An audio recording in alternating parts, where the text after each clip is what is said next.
네, 여러분, 다시 한번 인사를 드립니다. 이렇게 다시 추가로 왜 찾아왔냐 하면, 그 책에 주관식에 약간 수정할 사항이 있어서 수정을 좀 부탁드리려고 찾아뵙습니다. 다시 찾아왔습니다. 주관식에서 제가 이제 우리 실무편, 한국조 실무편에서, 그 23년 개정이 반영이 좀 미흡한 부분이 있어서 그거를 좀 이제 수정하고자 여러분께 다시 찾아뵙습니다. 좀 번거롭게 해드려서 죄송하고요. 다시 한번 또 시간을 좀 내주시면 감사하겠습니다. 자, 여러분 그 주관식 실무편이고 우리 교재에서는 페이지가 잠깐만요. 자, 20페이지입니다, 여러분. 20페이지에 일단 여기 자녀 세액 공제, 자녀 세액 공제 쪽 한번 볼게요. 자, 제가 여기 그 고친 페이지도 있고 못 고친 페이지도 있고 이래가지고 약간 좀 놓쳤네요. 번거롭게 해서 다시 한번 죄송합니다. 번거롭게 해드려서 죄송하고.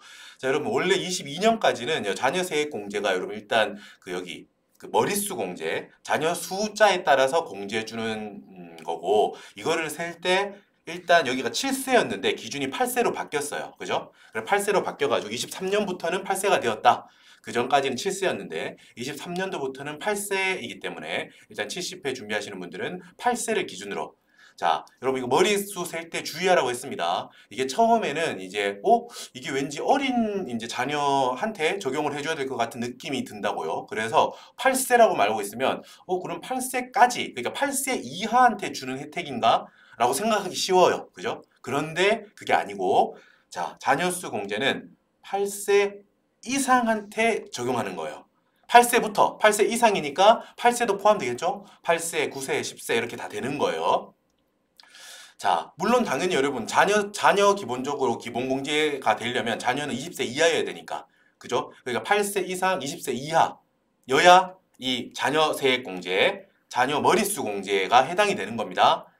이게 첫 번째 포인트예요. 그냥 7세에서 8세로 바뀌었다는 거 암기해 두시고 그리고 오히려 공부 처음 할 때 헷갈리기 쉬운 게 뭐다?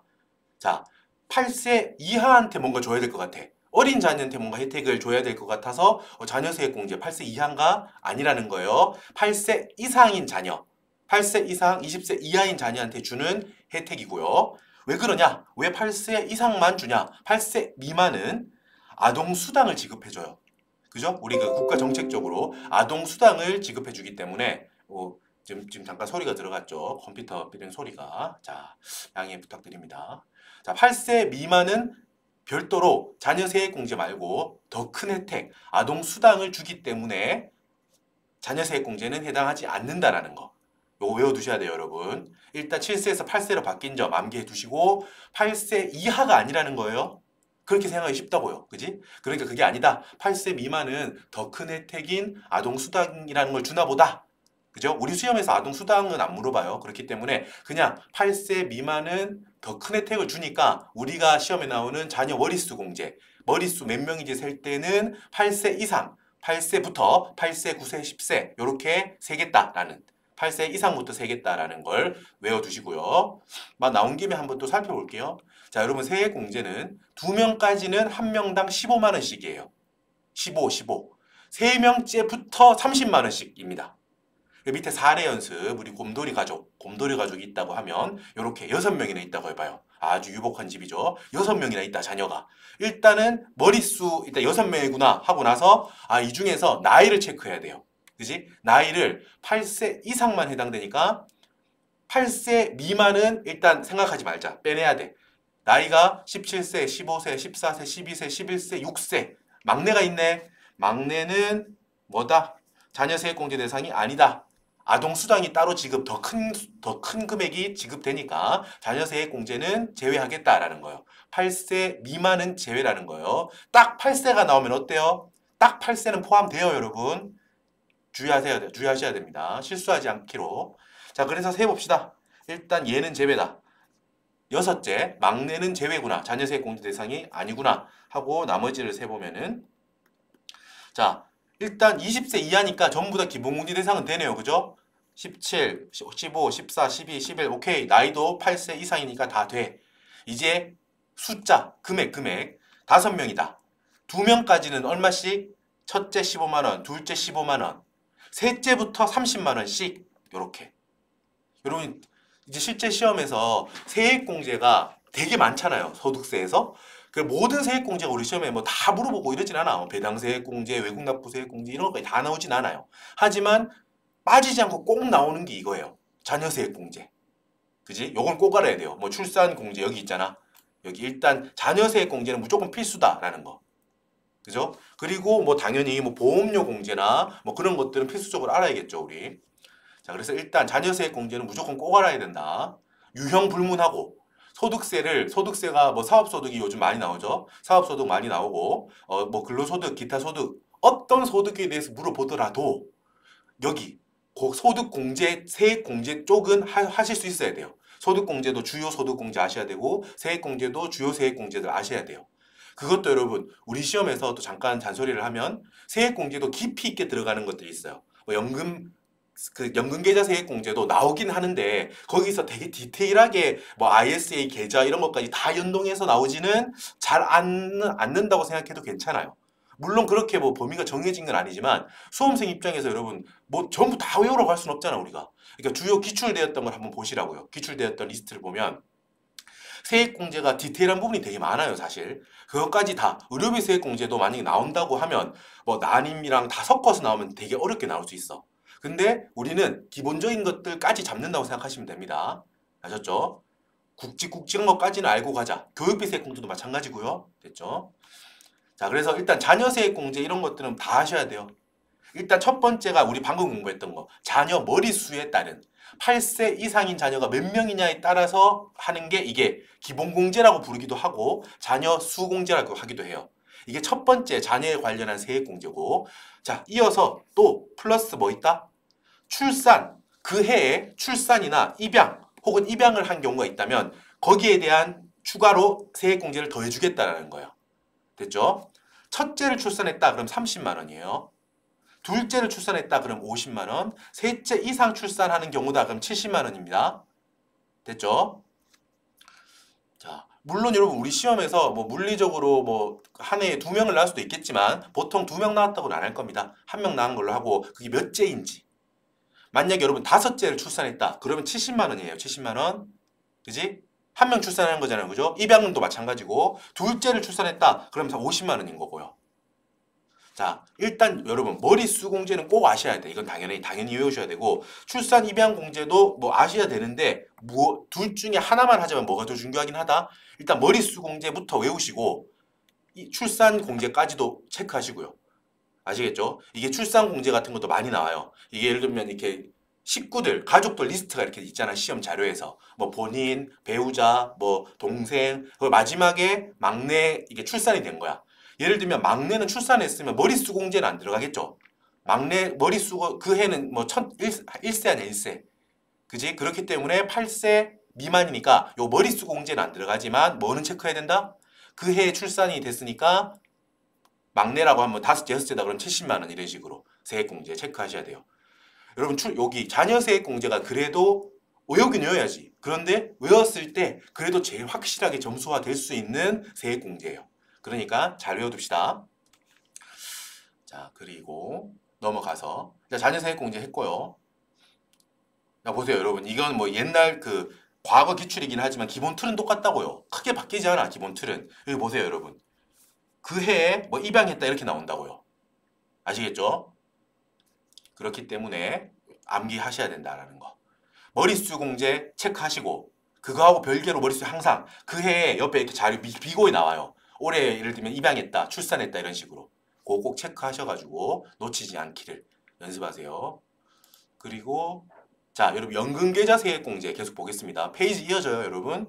지금 22페이지고 자 이거를 이제 여기를 이제 제가 수정을 못 해둬가지고 이 부분이 자 이게 22년도까지는 여기 세액공제 대상 연금계좌 납입액 계산할 때 이게 종합소득금액 1억을 기준으로 이제 한도가 달랐어.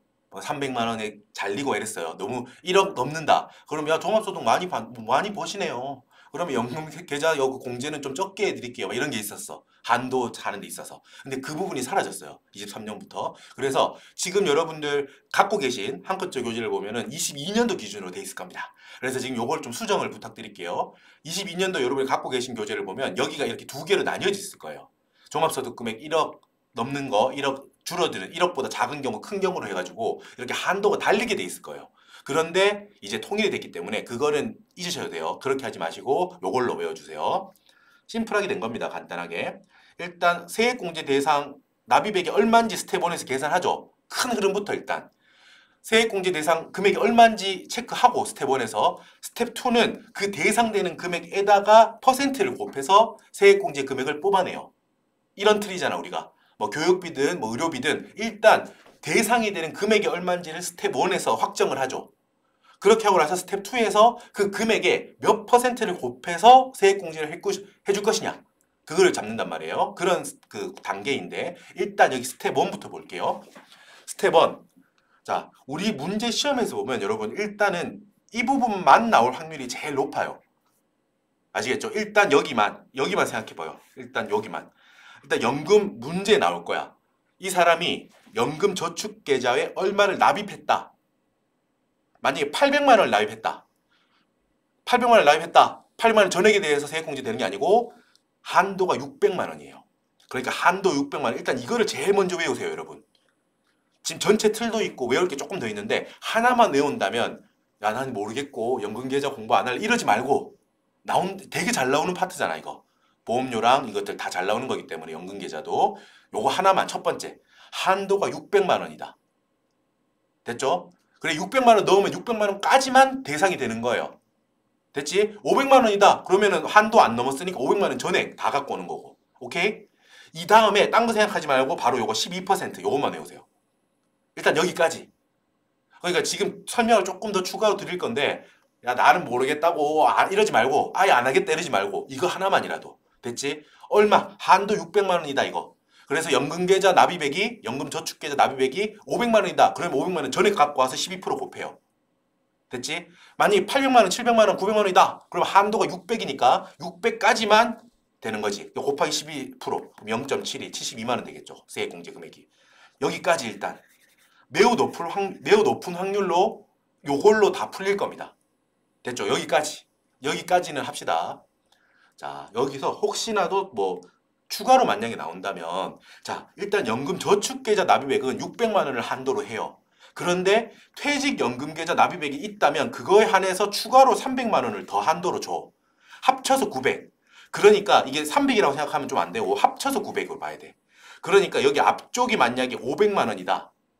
내가 저축계좌 납입액이 500만 원이다. 그러면 퇴직연금계좌 납입액은 400만 원까지 돼서 총 합쳐서 900까지 한도가 되는 거예요. 이런 식으로. 만약에 연금계좌 저축 납입액이 700만 원이다. 700만 원이다. 그럼 한도 6에 걸리죠. 그지? 한도 6에 걸리잖아. 그러면은 퇴직연금계좌 납입액이 뭐 400만 원이든 500만 원이든 300만 원까지만 되지. 그래서 900만 원이 되고 이런 식으로. 됐죠? 일단은 뭐만 하라고? 여기. 연금저축계좌 납입액 그 자체의 한도인 600만 원까지만 우리 기출을 보면 그래요. 기출을. 여기까지만 알고 있어도 풀려요. 됐죠? 그리고 퍼센트지는 여러분 기본적으로 여러분 여기 위에서 잡은 이 금액 있잖아. 600만 원. 여기를 갖고 와서 600만 원에다가 12%를 곱해서 72만 원의 세액공제가 되는 거예요. 500만 원이면 당연히 뭐 곱하기 12% 하면 60만 원이 될 거고요. 됐죠? 이렇게 풉니다. 72만 원, 60만 원 이 금액이 연금계좌 세액공제 금액이 되는 거예요. 됐죠? 이렇게 하시고 그냥 우리 공부한 입장이니까 추가로 디테일하게 실제로 보면 여기도 원래 바뀌었어요. 개정이 된 게 있어서 12%로 하는데 만약에 여러분 종합소득 금액이 4,500만 원 이하다. 그럼 조금 영세한 걸로 봐요. 벌이가 좀 아쉽다는 거야. 그래서 좀 지원을 좀 더 해줘야 되겠다는 거야. 세법이. 그래서 이 경우는 15%로 더 많이 해줘요. 세액공제를 많이 해주는 게 도와주는 거죠. 그렇게 안 되겠다는 거야. 그래서 여기도 여러분이 갖고 계신 교재에 보면 4,000으로 돼 있을 거예요. 근데 이게 4,500으로 바뀌었거든요. 자, 일단 이 박스 여기 15%는 알아두시면 좋지만 아실 분들은 여기까지 체크하시고 지금 이런 식으로 여러분 이것도 아셔야 되고 저것도 아셔야 되고 하면서 붙이기 시작하면 사실 여러분 강의하는 입장에서는 그렇게 하면 좋죠. 이것도 아셔야 돼요. 아셔야 되고 하면 되는데 저는 이제 항상 수험생 입장에서 생각하니 말씀을 드리는 거니까 자, 좀 이거 외우기 싫다. 나는 모르겠다고요. 하면 뭐만 하자? 600만 원. 시험 문제에 나온다. 너 500, 600, 700 나올 거예요. 한도가 600이라는 거 머릿속에 하나 갖고 12% 요거 갖고 요렇게 두 개만 갖고 갑시다. 알았죠? 여유가 되시는 분들은 나머지 다 이렇게 밑에까지 읽어보시고. 되셨죠? 그러면은 네가 말 안 한 부분에서 나오면은 여기 뭐 15% 나오면 네가 그 뭐 어떻게 뭐 책임지냐? 뭐 여러분 제가 어떻게 책임지겠어요? 그죠? 그러니까 저는 그냥 확률을 말하는 거예요.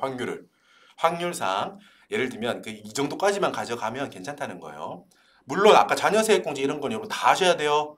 나이가 7세에서 8세로 바뀌었고 뭐 머리 하나당 둘째까지는 15, 15, 셋째부터는 30 이런 식으로 다 외우시고 됐죠? 그거는 외우시고 여기 연금세액공제는 아까 제가 말했듯이 600 한도로 하고 한도는 12% 그 세액공제율은 12%다. 종합소득 금액이 4,500 이상인 사람이 4,500 초과인 사람이 나오겠지 이렇게. 약간 반쯤은 기도 메타로 가는 겁니다. 자, 그러니까 근데 이거 제가 그냥 드릴 말씀이 아니고 그 선례를 봤을 때 기출에서 이 경우가 제일 많기 때문에 제가 이렇게 강의하는 거예요. 자, 여러분 이렇게 해서 자, 특히 문제 한번 보세요, 여러분. 이렇게 해서 끝낼 줄 알았죠. 나도 끝내는 멘트 하려고 했는데 생각해보니까 더 해야 돼. 23페이지 뒤에 보세요. 이게 과거 연습 문제 기출이거든요. 과거 기출인데 이걸로 여기도 바뀌어 있을 거예요. 여기 보면 원래 이렇게 여러분 베리에이션이 3개가 있을 거예요. 그래서 여기 뭐 4천, 뭐 1억 초과 뭐 이런 식으로 나눠져 있을 거야. 1억 초과할 때는 300만 원까지만 한도가 돼가지고 300만 원 곱하기 12%. 그래서 뭐 4천에서 1억 사이는 400만 원이고 12%. 4천이 안 되면은 400만 원에 15% 제일 혜택이 크다. 뭐 이런 식으로 원래 그랬어. 이게 작년까지. 근데 이게 좀 구간이 심플해졌다고요. 이게. 그래가지고 우리는 뭐다? 이 경우가 제일 많이 나온다고요.